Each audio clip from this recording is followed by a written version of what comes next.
Hello, my geniuses. How are you doing today? My geniuses, I am so excited. You would never believe who I have for you today. Yes, I have a dynamic, brilliant, hardworking, respectable, dedicated, and respectful young man. He is a great father, a great husband. Yes, I know his wife, she told me. A great community leader. He is one of the youngest principals ever in Jamaica. This man believes in the power of education. My geniuses, please help me to welcome Mr. George Goode. Hi, George. How are you doing? Hi, Mrs. Morgan. I'm doing good. It is so good to have you on my program. Welcome. Thank you so much. It's my absolute pleasure to be here with you on this wonderful program. Oh, I'm thank you. absolutely delighted. Oh, thank you. Thank you so very much, Mr. Good. Mr. Good, you were my principal, I could say. So is it okay if I go ahead and call you George? Absolutely. That's quite fine with me. Okay, beautiful. All right. So let us jump right into it because my geniuses are excited to hear from you. You are the first principal ever that I have on my program, and it is indeed a pleasure. What Thank you is so much. what is your earliest learning memory? What is your earliest learning memory? So good. I actually, I can remember as far back as early childhood institution. I recall attending Marley Hill Basic School in the cool hills of St. Catherine for a brief moment. I also recall attending the Banista Basic School, which is now Davis Primary and Infant School. And at Davis Primary and Infant, then would have been Banista Basic School. I recall even my teachers there, I recall them trying to help me with reading and help me to form letters. I do have that memory, and it's something that I cherish up until today. Okay, beautiful. That's just beautiful. Now, George, mommy or daddy, who was the disciplinarian in the house? That's a tough one. I would actually say it's both mommy and daddy. I remember getting some good hits from both mommy and daddy. They had their own ways of punishment and ensuring that discipline was maintained. So unlike some others who may have gotten it from one side, I would have gotten it from both sides. So both mommy and daddy were disciplinarian in the household. I like that. And just look at you now, right? So double the lick, double the learning. Look at you, Mr. Good. Yeah, Oh, so absolutely. since you got some slaps, would you consider yourself to have been a challenging child? What were you like? I wouldn't say that I was challenging. I think I behaved fairly well for the majority of my life growing up. I was a pretty much disciplined child. I think I was very shy growing up, and I was very fearful of the hits. So as a consequence of that, I tried to ensure that I conform with whatever mommy and daddy required of me. Oh, Nonetheless, like any other boy growing up in the community, I would have had my own fair share of giving a little trouble at times, my fair share of trying to explore with other boys and girls in the community to do things that are perhaps not in line with what mommy and daddy would have asked me to or would have wanted of us. For example, we may have stayed out late or may have gone to play when it is not time to play. that kind of a thing. So I did have my own fair share, but generally speaking, I think I was a fairly disciplined child. Okay, I like that. Mr. Good, you are very popular not only in Old Harbor, but in St. Catherine and the wider Jamaica. Give me four words that describe Mr. George Good. I would say number one would be ambitious. Yes. I think I'm highly ambitious, and that has been a really, really important part of my own life. Another word that I can think of is humble. Yes. I believe humility is part of who I am. And another word to describe me, I would say that I am pretty jovial. Yes. I think I would have grown into that. And the other one that I would consider, I would say intelligent. Yes, you are. I agree with all four. And he could go on and on and on, my geniuses. It is such a pleasure to have Mr. Good with us today. Mr. Good, what were you like in primary school? Tell me about those years. Uh, the journey has been a rather up and down journey for me through primary school. And I can remember almost all my grades and my teachers in primary school, save and except for grade two. I'm not sure why I'm not remembering my grade two teacher per se. But generally speaking, I would have been a fairly average child in primary school when I started. And so I was not at the bottom of the class, but certainly when I started, I was not at the top of the class. Mr. Good, don't So I move would a have gone. muscle. Don't move a muscle right there. Let me talk to my geniuses. My geniuses, you heard that? This man is a grown genius, and he is so humble that he didn't come on here and try to brag and tell you, oh, I was at the top of my class. He is telling you that he was an average student. No, you may be saying to yourself, oh, Simone is there and she comes first every year and she's getting hundreds and I am getting 60s. No, look at Mr. Good. No, look at Mr. George Good. He has done it and so can you. Continue, Mr. Good. Thank you so much. So I would have done my fair share of trying to succeed throughout grades one and two. I remember my grade one teacher, Miss Hamilton at Davis Primary School. And I remember when I got to grade three, I would have, uh, I remember even getting some hits from my teacher at grade three because I was having challenges at grade three. Yes. And nonetheless, as I say, I was not at the bottom per se, but I was never a 90 student or an A student. Yes. When I got to grade four, I had a teacher, her name is Miss Harvey, and I will always remember Miss Harvey. She played a pivotal role in my life at grade four. And that is why I know that teachers have a great impact on students' lives. They can make you and they can break you. For sure. And my experience, I've had some real good teachers. And I remember Miss Harvey as a teacher who really helped me to understand myself. She helped me to grasp what I needed to grasp at grade four. And I did exceptionally well. I think I was so comfortable with my teacher because she showed an interest in me. And I think that is what made the difference. And in showing that interest in me, I believe I put out that effort in grade four.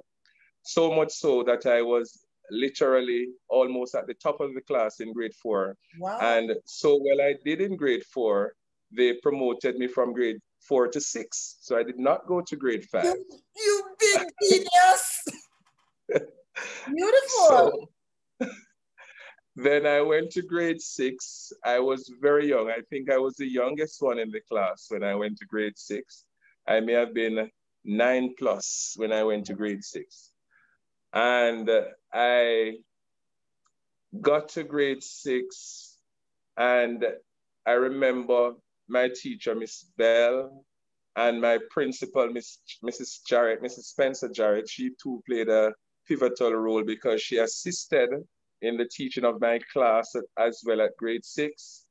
And I don't know, somehow, even though I did so well in grade 4, Yes. I think the fact that I skipped grade 5, I don't know if it is that I thought I may have done Reach, so well. I quote didn't pay, unquote. yes, quote unquote, reach where I needed to go. But something happened. I didn't do so well in grade 6 again. So Yes. even though I did well in grade 4, I didn't do so well at grade 6. And so much so that when I was the last set of student who did common entrance. Yes. And so I completed my common entrance exam at grade 6. And I passed for Tatia School in high school. And I will say the Tatia School in high school. But then Yes. when I passed for Tatia School in high school, like other students, it was not a school of choice per Yes. se. It was never a school of choice. It's not one of those schools then that anybody really wanted to go. So if you pass for Tatia School in high, then some persons may think that it is not the bright students per se who go to Tatia School in. And I had the opportunity where I could have, because I was young, I Yeah. could have decided to stay back and do the GSAT instead of going to Tatia School. And I remember I cried profusely when I got the result that I was going to Tatia School. And it was a rural school. Yes. And I didn't want to go in the rural area, and other students who are going to the urban schools would trouble you and say, oh, you're going to the country, and that sort of a thing. And I remember my parents asked me if I wanted to repeat Yeah. since I did not get the school of choice that I wanted to go. Nonetheless, I sat and I thought about it and I said, you know what? This was me being self-driven. Now I'm going to teach a school and I I'm going like that. to see what happened and see what I can do. And I decided and I went to teach a school in high school. And can I I tell like you, that. I know you'll ask me, the rest is history. Yes, and you will probably tell us some more because we're going to get there as well, your high school journey. But look at us now. I went to Tasha's and I am proud that Oh, it's my yes. alma mater. So look at us now, And can I guys. It's not where you and can I go, but tell it's you, what you go there to do. And always remember, bloom where you are planted. Go ahead, Mr. Goode. absolutely. And can I tell you, if I was to choose another school again, if I had the opportunity to Yes, choose again in yes, terms of a high school to attend, I yes, am telling you without fear of contradiction, I yes. would choose Tatius Golden High School once again, I like. over and over and over again. My experience was exceptional. Okay, I really love that. Mr. Good, when you're home and after all the stress at work and you feel tired, drained, demotivated, where does your strength comes from? And I do have a lot of those days because you can appreciate that as a principal, especially for one of the largest schools in Jamaica. Yes, It takes a lot out of you because you have to manage the administrative aspect, you have to manage students, you have to manage teachers, you have to manage your support staff, and many times the challenges are coming from left, right, and center. And so when I get home, I try to, as best as possible, to leave work at work. I like that. And what I try to do, I try to look at inspirational quotes. Yeah, I try to listen to inspirational sayings. I try to listen to persons who are motivating. And most importantly, I try to take comfort in the word of God Oh, beautiful. because as a leader, I believe that I can do nothing without him. Yeah. And I believe that it is Christ who has given me the strength to cope and to live day by day. And so I take comfort in the word of God. And so I always try to find a scripture to encourage myself. I sometimes try to listen to some music and of course at the same time to spend some time with my family because that is very, very important. I like that. And since you mentioned family, if I should question your sons, I know you have two children. Has that changed? Is there a daughter on the way? Or Uh, Absolutely not. Two okay, sons and a okay. So if I should question your sons, would they tell me that you're sweet and kind or strict and mean? absolutely. Well, there's no straight answer to that. I really believe that my children will say that I'm a really kind person. I Yes, really believe that they will say that I'm very strict as well. I really believe that they would say that daddy is the kind of father who plays with them. I like that. So I can put on different hats. And Yes, so when I'm home with my children, I try to be their friends. yes, So it will be so if they're watching cartoon, that is watching with them. yeah. If they are doing their homework, I will not always find the time because of the challenge that I have in terms of my job sometime and the time that it takes away. But I try as best as possible to ensure that I contribute in helping them with their homework and so on. And at the same time, when it is time to play, they have daddy to play with. Oh, So daddy will run around the house with them, play in the bed with them. So they really enjoy their daddy. But when it is time for them to really um, do what they have to do and get in line, then they know that daddy is going to ensure that they get in line as well. beautiful, beautiful. Now, where are you originally from and how was your life growing up? I am from a little district in rural Jamaica, in St. Catherine, Jamaica, called Cedar Mount, Cedar Mount District. Okay. And that is in the hills of St. Catherine, near to Marley Hill. When you go to Marley Hill, that's where our former Prime Minister, the Honorable Portia Simpson Miller, is from.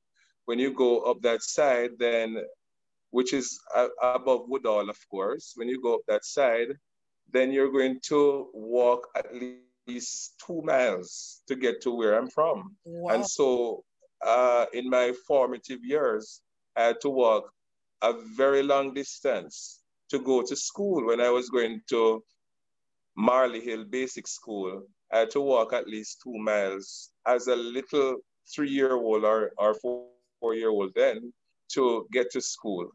And in Cedar Mount, there is absolutely no running water, so you have to go to the river, etc. I didn't really, I didn't really spend a lot of time there in terms of growing up, but I went back there to spend holidays with my family, and I really enjoyed that country experience per se. It is something that I would never trade for the world. But Yes. then early enough, I think maybe when I was about 5 years old, I would have moved to Old Harbor in a community called Bowers Drive. That's where I grew up. That's where I lived for the rest of my life until I became an adult and would have moved on. So I grew up in that little district called Bowers Drive in Old Harbor. And it was a really, really interesting period of time growing up. I Yeah. had good friends, and my mother, she worked out. My father was a shopkeeper, so he sold things in his little shop. from home. And so he was at home. Mommy used to go out to work. And of course, my parents have never been rich. So we didn't have a whole lot, but at the same time, we could manage somewhat in terms of the little that they had in terms. So we weren't short on food and that kind of thing, but we could not get all the fine things in life like others and so.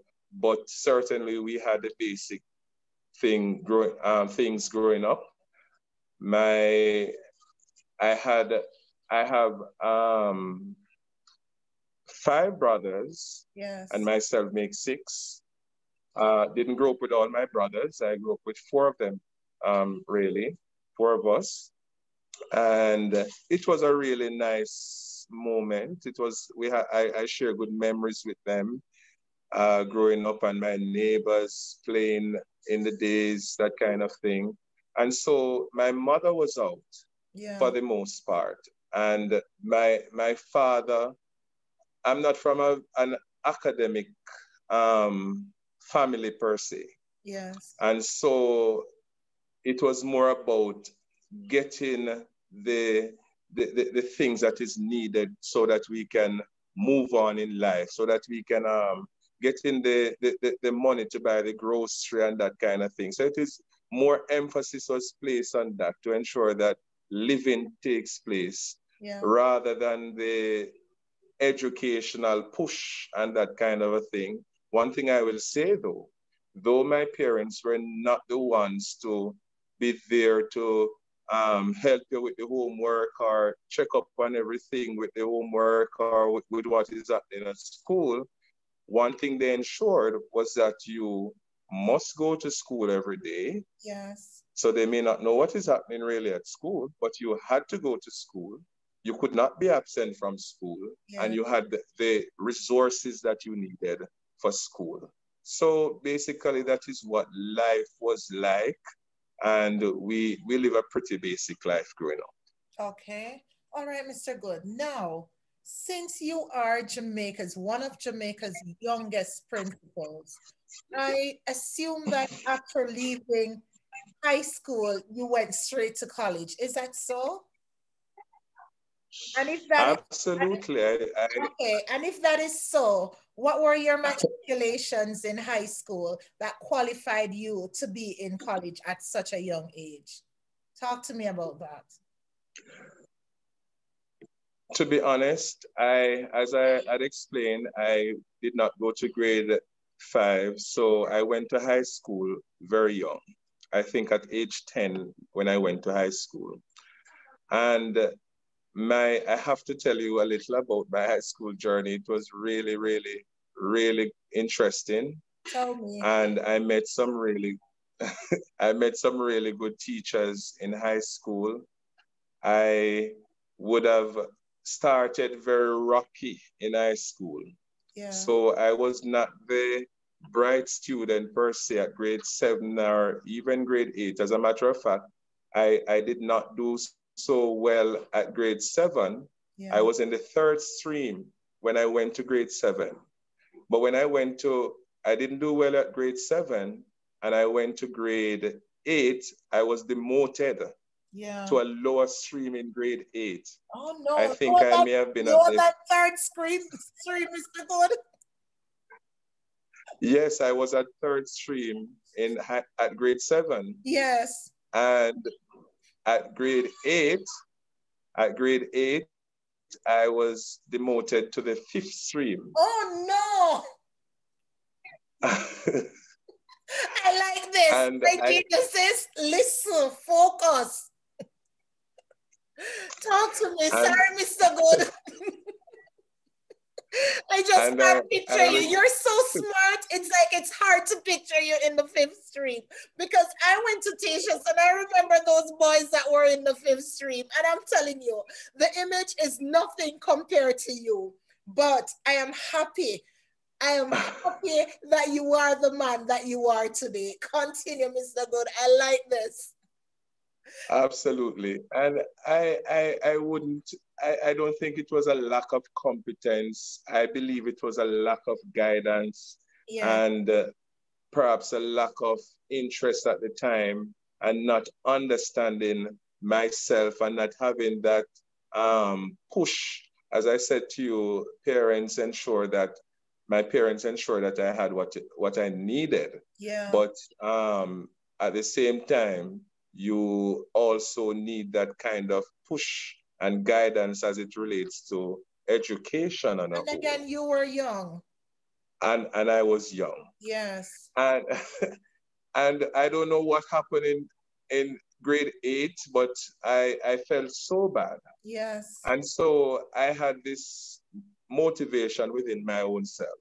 I felt so bad that I was demoted to the fifth stream in grade 8. And I said, this will never happen again. I like that. And I worked assiduously Yes. in the fifth stream. And by grade 9, I was at the second stream. Wow. Go, Mr. Good. So, and then in grade 9, I worked hard again because I said to myself, there is more in me. Yes. And then I worked very hard at grade 9 and went to grade 10 in the first stream. Oh, beautiful. And that's when I met, that's when, this is a turning point in my life when I reached grade 10. Yes. That's when I met a teacher called Mrs. Leachman, Miss Okay. Leachman. And she saw that potential in me. And she really took on a mentorship role in my own life. As Yeah. a matter of fact, she said to me, George, I know that you have much more in you. I know that you can be anything that you want to be. Yes. And I remember those words like it was yesterday. And I persevered. What she did, she took me to her own home Yeah. throughout grade 10 and grade 11. So I was living both with mommy and daddy and also with my teacher. So I spent some time living with her because she saw that potential in me. Yeah. And she said that I needed the guidance. She knew my parents and she offered to help. And she ensured that I studied. She ensured that I do my SBAs and that I had some formal structure in Yes. what I do. And I tell you, I excelled so well in grade 10. I even did my first CXE subject in grade 10. I Wow. did English language in grade 10, and Yeah. I did exceptionally well at English language in Yes. grade 10. And so I had my first subject coming out of grade 10. And then when I went to grade 11, I Yeah. did 6 more subjects Yes. at grade 11. And I did exceptionally well. So I left Tatia School in high school with 7 subjects. Beautiful. And when I was graduating, I just turned 16, Yeah. just like a few days before my graduation, maybe about 12 days before my graduation, I reached 16. Yes, I know because I definitely know that you were born in June and graduation would have been around that time there. So heck no. Definitely. Yes. And so I moved on. I left high school with 7 subjects. And the September, Tatius Golden didn't have a sixth form. So, Yes. and I didn't really want to go to sixth form. So I didn't want to apply to any other school sixth form because I was a go-getter. I know what I wanted. And when I left school, I wanted to go in food and beverage management or hospitality management. That's what I wanted to do. Yeah. And so I applied that same year when I left school to the College of Agriculture, Science and Education to Bomb do an college. associate, that's case in Portland, to do an associate degree in hospitality management. Yes. I, I got through to do the program. When I was to start the program, my parents said to me that did not have all the funds that is required to pay the fees. Yes. And so I was devastated because I really wanted to start. And I took the bus to Portland to speak with somebody in the office. And I said to them that my parents are having a challenge to pay the fee, and I really want to do this course. I'm 16 and I have my subjects already, and it don't make any sense for me to sit at home just waiting. And the dean was the one who came to speak with me. The dean said to me that there is really nothing much that he can do to assist me. Yes. But he said, there is another course that we do that is subsidized by the government, which is much cheaper Yes. than the hospitality course that you're doing, because it is not subsidized. The hospitality course is not subsidized by the government. When I asked what was the course, he said, teaching. It's in teaching. At that time, I really didn't want to become a teacher. Look at you. But It was ordained to be. so it was at that moment when the dean at the Faculty of Education introduced the course to me, I decided that I rather go and do teaching than to go back home and not go to school. Yes. And so I went with an open mind, though teaching was not what I thought about initially. And I went to the College of Agriculture, Science and Education, enrolled at age 16. And so much so, I did exceptionally well throughout my time at Case. When I was graduating from Case, I remember I got a prize, a trophy at graduation for the top teaching practice student at the College of Agriculture, Science and Education. Wow. And that is amazing to me, because I remember that teaching was not my passion then. But the as I went to the college and started to learn more about it, my passion started to develop. Yeah. And I wanted to do so well. I had that drive within me, because I said to myself that I want to make a difference in my family.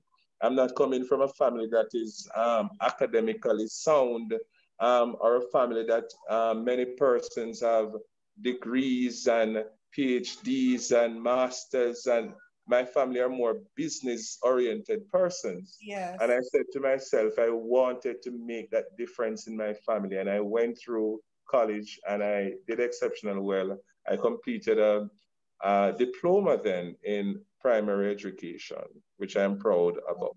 Beautiful. I remember when I met you, you started teaching at Old Harbor Primary School. And there is a principal right now, but we're getting to that, my geniuses. No rush, we will get there. At what age did you start to teach at Old Harbor Primary? So I left college at age 19 and I started teaching at Old Harbor Primary at age 19. I was only 19 years old. Okay. So I was just a few years older than the students that I was teaching, because I started teaching grade 4.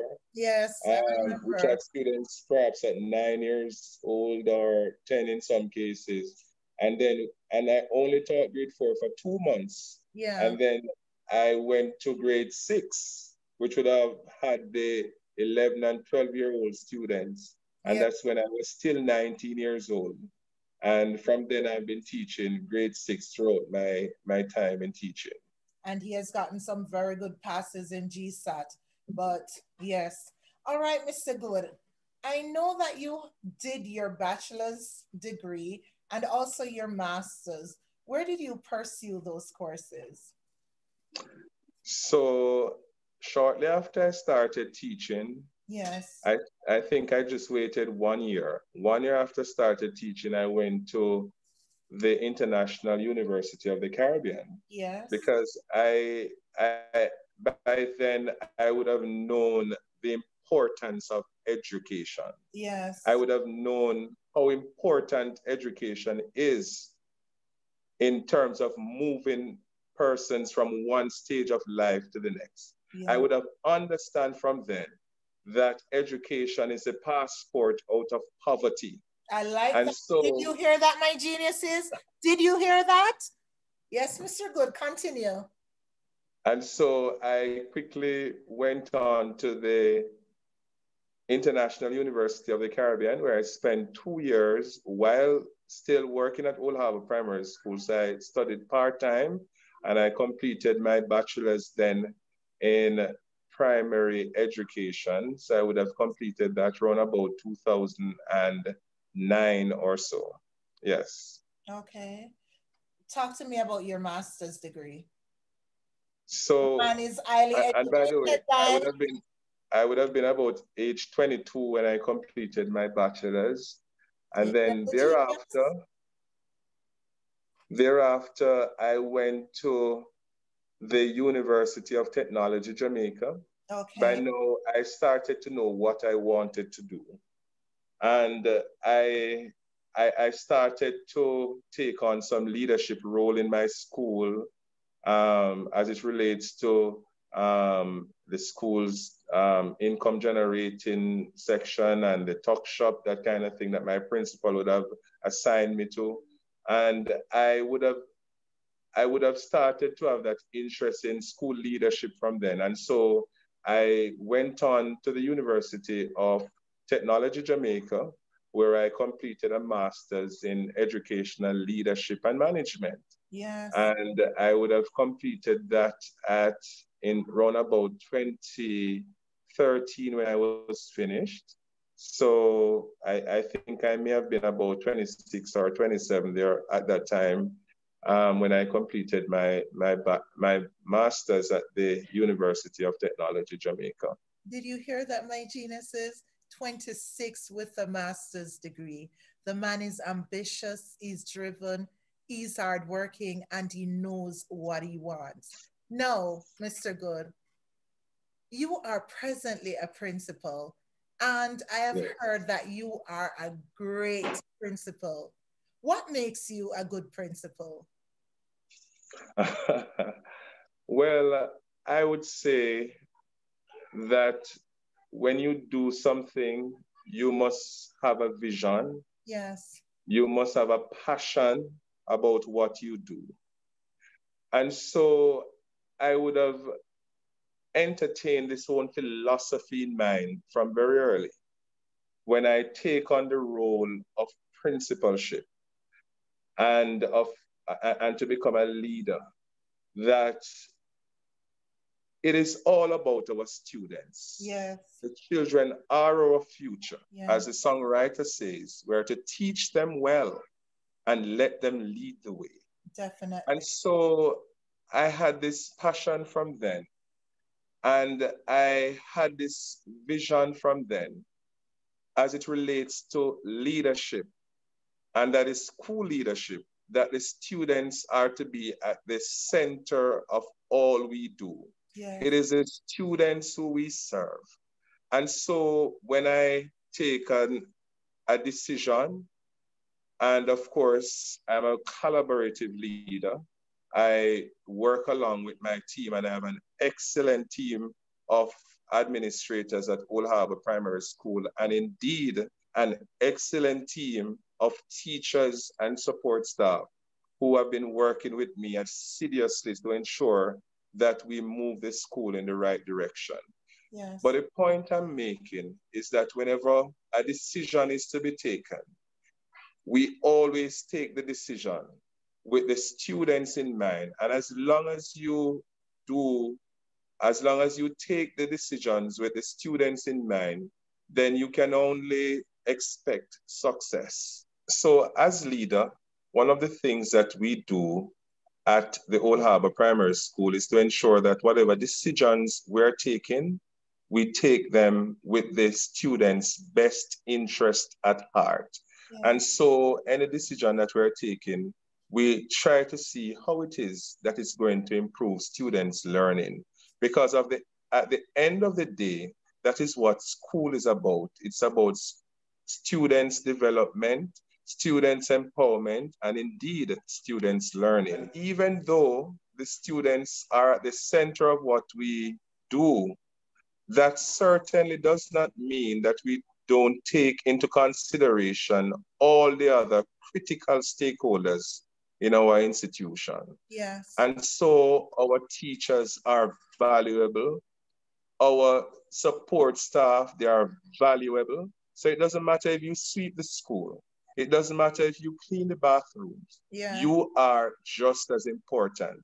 And so even when we have our staff development and our staff treats and so, those members of staff, everybody has to be a part of it. So you're not categorized. So everybody is important. And that is the kind of leadership that I try to ensure that I practice at the Old Harbor Primary School. And so we look at the objectives, we look at the vision. I try to share the vision with the team of persons that I lead. And I know from day one that in terms of building a successful institution, in sharing the vision, and to get the teachers and other stakeholders to buy in, I try to collaborate with them. So we have a shared vision. So I try to discuss with them what is it that we need to achieve. So I share what I would like to see happen, let them tell me what they would like to see, and we sit around a table and we decide on the way forward and put the plans in place so that we can achieve our goals. And indeed, we have been achieving our goals. Yes, for example, don't move a muscle right there. Don't move a muscle, Mr. Goode, because my next question to you is, your school was once ranked a low-performing school by the Ministry of Education. They deemed it a failing school, but under your leadership, it has transformed. It has transitioned to now being one of the best schools in St. Catherine. It is a school of choice under your leadership. How did you make that happen? We want to know. Share it with us. It's in recent times that I saw one of your scholars. She got a government scholarship. So talk to us about all that. Thank you so much. When it comes to the achievement at school, it is never about I. Yes. I believe it is about we. Yes. And so I attribute it to my staff, my hardworking staff at Old Harbor Primary School, and indeed to my fellow administrators.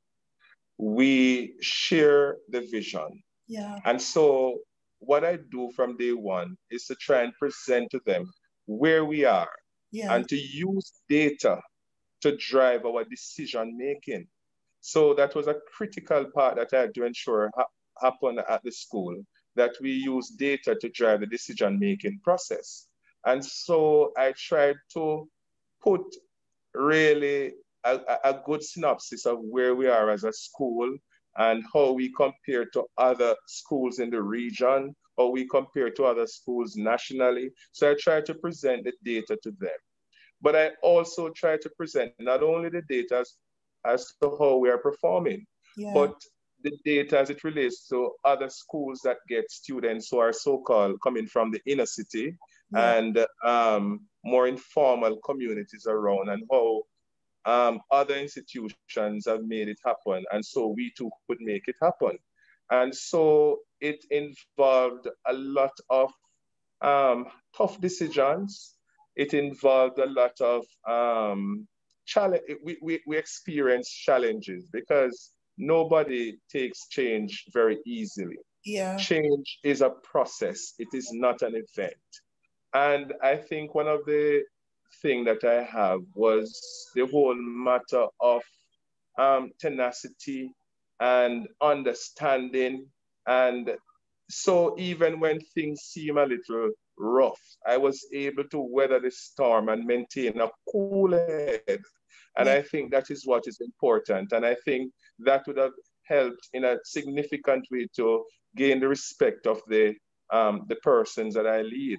And so we worked assiduously together, and we would have set the targets, and I would have been pushing them to say, we can achieve it. Yes, we can. And of course, you're going to have some persons who doubt at times. And so I tried to ensure that at least I create some short-term wins, Because if there are short-term wins, then certainly it will give that feel-good feeling to the individuals Yeah. and for them to want to push a little more. And so we try to inject some of that in it and to motivate our teachers and Yeah. indeed staff members. And we have you we yes, we were considered by the National Education Inspectorate, the body that inspects school in Jamaica. We were considered in 2012 to be performing unsatisfactory. Okay. And within 2 years, we were able to make that successful transition from unsatisfactory to a school that is performing satisfactory with many indicators that were at the good level. So, for example, leadership and management was rated as good by the National Education Inspectorate. Um, Looking out for students' health and well-being and security and a number of other areas were Yeah. rated as good, etc. And so we have made great strides. We have a number of our students achieving scholarships from the government and also from private sector. And our students continue to excel, so much so that a number of our students continue to pass for traditional high schools in Jamaica, well-renowned high schools in Jamaica. And we have become the, the school of choice.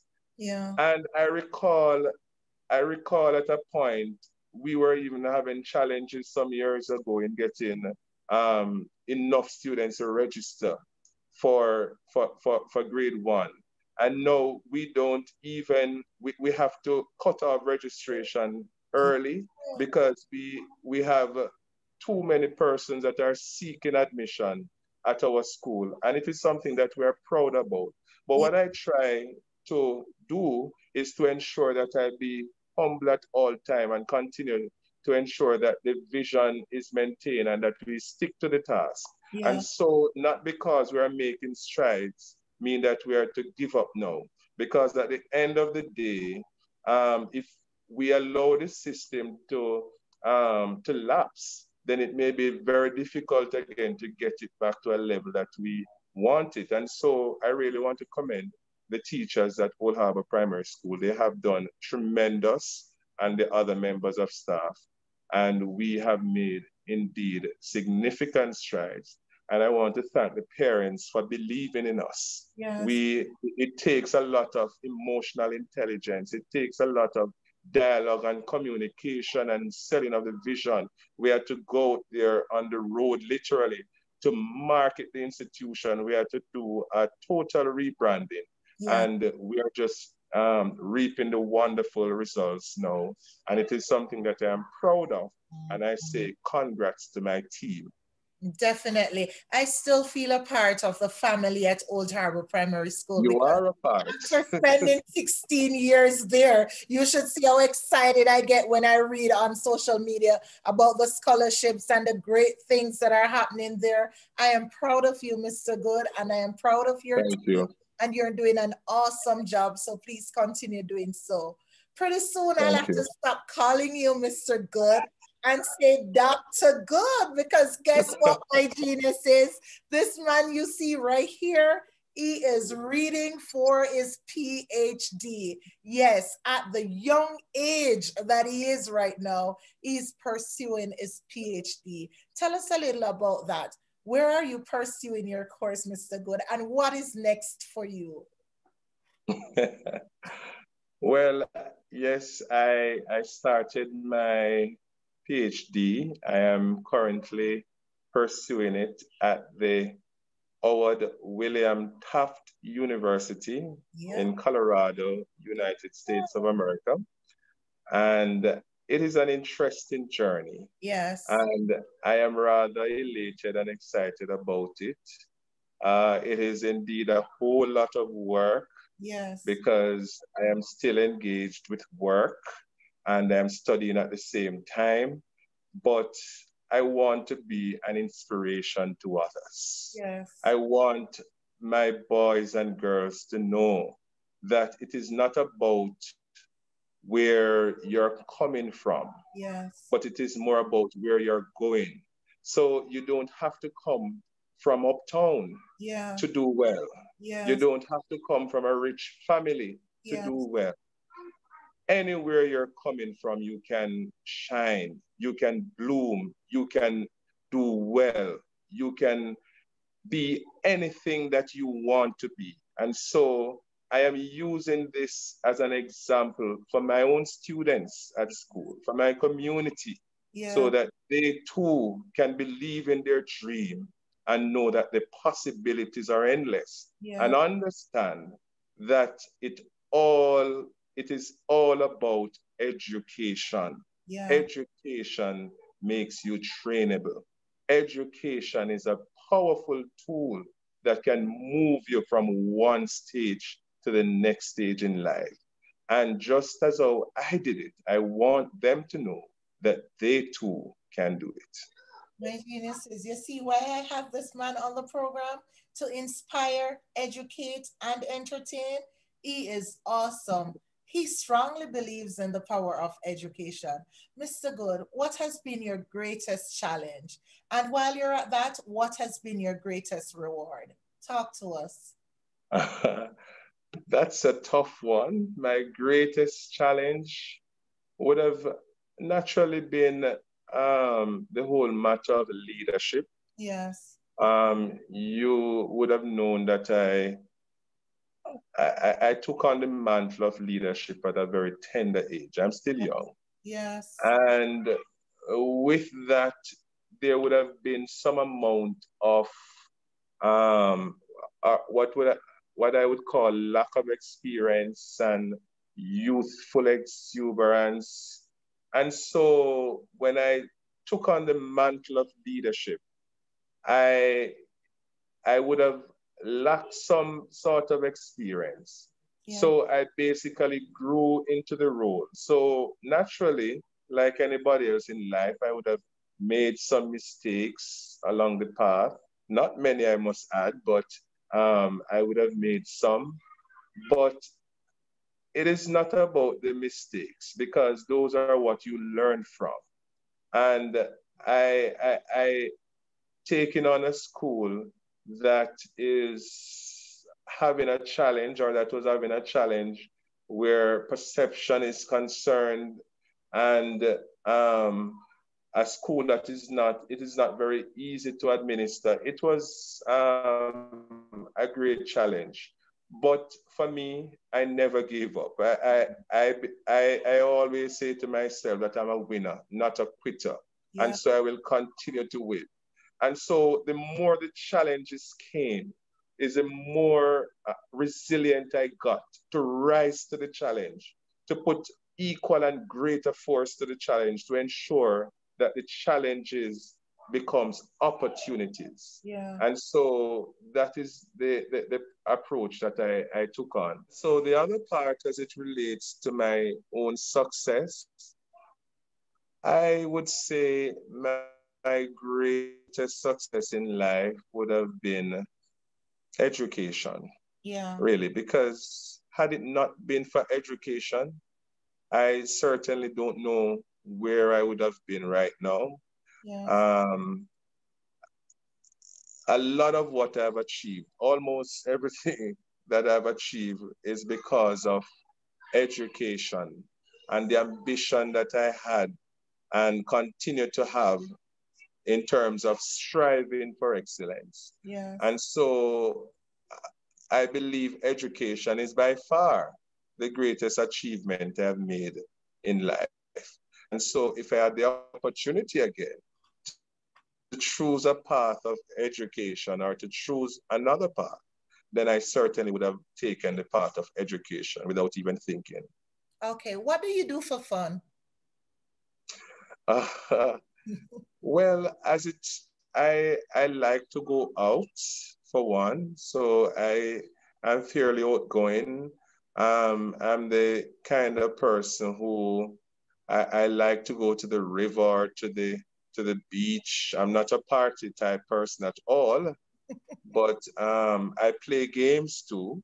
So Okay. even in my own time, I would be on my phone playing games, and outside of that, I would be surfing the internet to see what is happening in social media, and I try to keep current in terms of what is happening around the world, especially when you're dealing with children who are very contemporary. You have to ensure that you maintain that contemporariness per True. se So and keep up with them. yes. And when they say the slangs, even at school, you have to know how to counter them and what the slangs mean and how to rap with the children. And so I try to keep in touch with what is happening in that respect. So essentially, it is just going out, having fun, perhaps going to, yes, to the beach and or to the hotel or that kind of thing. And basically, that is it. And playing games. Okay, okay.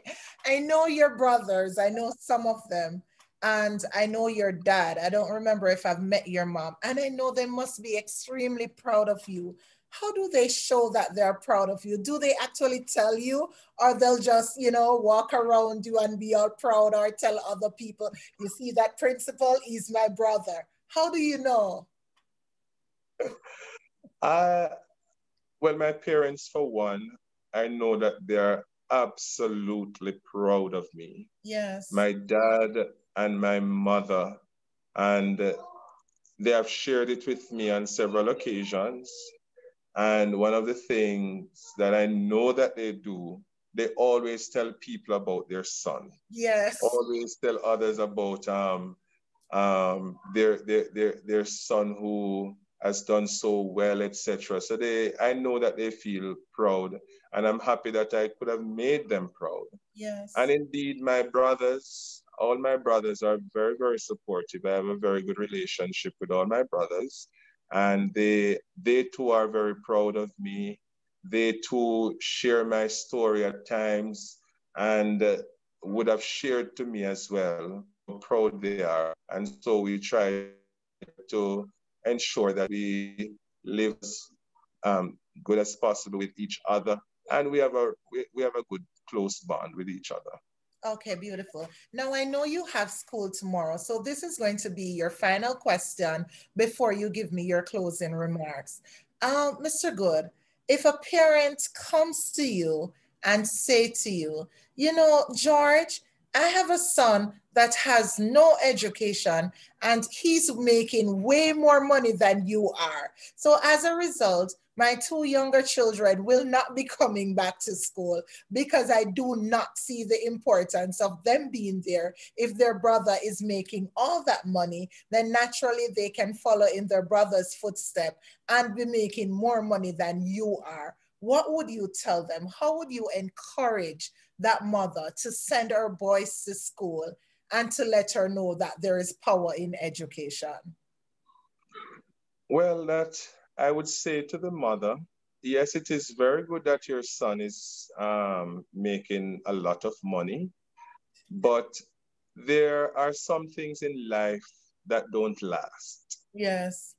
And a lot of us, a lot of persons get an opportunity in life where they can make a lot of money or perhaps drive the best cars and have big houses. But many of those things go in the twinkling of an eye, Yes. using something that is used in the religious arena. And I would say to them, these things are really vanity as it relates to the money, because if they don't manage that money well, there's so many variables that can happen for them to lose that money. Yes. But when your boy or your boys have education, nobody can take that from you. Nobody can take away education from your children.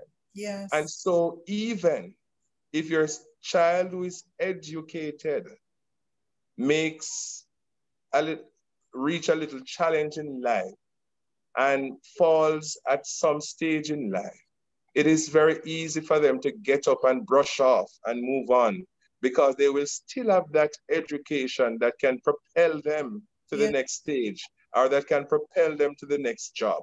But when you lose that money and you don't have any more money to perhaps start a business because a business that you were doing before had failed, or you don't have any more money to buy another car and everything is wiped out and you don't have that education to go and apply for that job and to use that education to make a job for yourself and to be smart at how you manage the job that you're doing or the business that you're doing, then Yeah. you're going to be left behind. And so, yes, I know that there are persons out there who perhaps don't have any education and are making a lot of money. But many of these persons encounter great challenges in life and are not able to pick up and move on. But Yeah. when you have education, you can always persevere. And it is the education that you have that is going to guide you as to how to move on to the next level. And that education can take you on another path. And so I would encourage that parent to ensure that those boys stay in school. Because another thing, the fact that the older child is doing well without education does not mean by no way, shape, and form, certainly Yes. doesn't mean that the other children are going to have the same faith and follow in the same footstep. So it is best to keep the children in school, and if they can make it outside of education, nothing is wrong. But Yeah. still have that education so that it can guide you, and if anything goes wrong, you will always have it. So education is important. My geniuses, you heard it from the principal. You heard it from the man himself. He knows that education is valuable. He knows the power of education. It is because of education why he's one of the youngest principals in Jamaica. And not just one of the youngest, but one of the best principals in Jamaica. You heard where his school was, and now you are aware as to where it is. So if Mr. George Goode did it, you can do it too. Mr. Goode, what are your closing thoughts? Well, I just want to continue to encourage all boys and girls, everybody who is hearing my voice, that education is indeed a powerful tool. Yes. And it doesn't matter. It doesn't matter where you come from. It doesn't matter who your parents are. It doesn't matter what you have now. If you have an education, if you get an education, it can certainly move you from one stage, move you from a life of lacking to a life that is fulfilling. And Yes. so I would encourage every little boy, I would encourage every little girl to make that effort to ensure that you become educated, because that is a tool that you will have to make a great impact, a positive impact in the world at large. I like that, Mr. Good. Those are powerful thoughts. Certainly, you need to stay tuned to Reading Unlimited with Kadian. And can I tell you, I too watch those videos. I too learn from them. And yes, you too can learn from them. They are exceptional videos. And there is nothing better than having a great teacher, an excellent teacher, one that is vibrant. And Kadian, the Kadian that I know, the Cadian that I've watched over the years and the Cadian that I'm watching now is a teacher who can make the impossible possible. And so I say, log on to Reading Unlimited with Cadian. Oh, Learning must take place. Thank you. Oh, thank you so very much, Mr. Goode. Thank you so very much, guys. Please remember to grab a copy of my book on Amazon, The Immigrant Child. You will not regret purchasing this book. It is a very good book. Guys, I want to thank you for having Mr. Goode. Mr. Goode, thank you so very much for being on my program. It is indeed a pleasure. Continue the great work. I am proud of you, very, very proud of you. And I love to know that you are definitely uplifting Old Harbor and the community at large and Jamaica on a whole. Thank you, Mr. Goode. It was my absolute pleasure. Thank you so much for having me. And all the best with your program as you go along. And I wish for you continued success. I know that you are doing well. You have always done well. You're a lady with vision. And I love that about you and the enthusiasm that you bring across. Continue to do well because only the best is good It's enough. good enough. And you Oh, that's are primary simply motto. the best.